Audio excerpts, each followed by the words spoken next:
Excellencies, it is my pleasure to participate in this annual high-level panel discussion on human rights mainstreaming. Today's event coincides with the 10th anniversary of the Voluntary Technical Assistance Trust Fund to support the participation of LDCs and SIDS in the work of the Human Rights Council. The Trust Fund was conceived out of the realization that for the global human rights agenda to be meaningful and comprehensive, all voices must be heard. It is appropriate and symbolic that it arose from the initiatives of SIDS and LDCs, including from that of the Maldives during its membership of the Human Rights Council in 2012.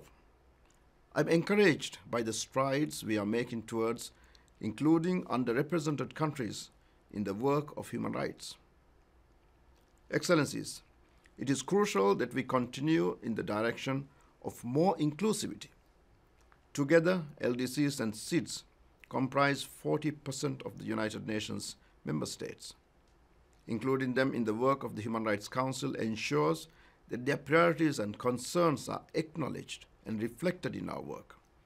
It ensures that we are better positioned to identify and address the human rights concerns of all communities. Excellencies, I am proud to note that respecting the rights of all is one of the key priorities of my Presidency of Hope. And I acknowledge and applaud the role of the Council in respecting and promoting human rights on a global scale. I'm committed to doing all that I can to support its work and strengthen its most effective tools, including the Trust Fund. The Trust Fund is now celebrated as a success story in technical cooperation and capacity building in the field of human rights. It has enabled 172 government officials from the 72 eligible LDCs and SIDS to attend the regular sessions of the Council. It has helped us make strides in gender equality with 104 beneficiaries being women. It has also enhanced inclusivity for persons with disabilities. The Trust Fund should be praised for its role in strengthening the capacity and expertise of its beneficiaries by exposing to the different universal mechanisms.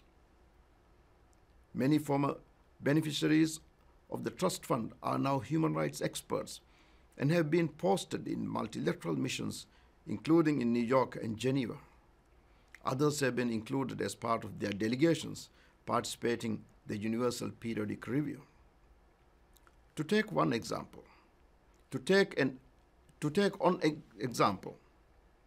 Trust Fund supported a visually impaired female delegate from Antigua and Barbuda, a country that does not have a permanent mission in Geneva, to head her country's UPR delegation last November.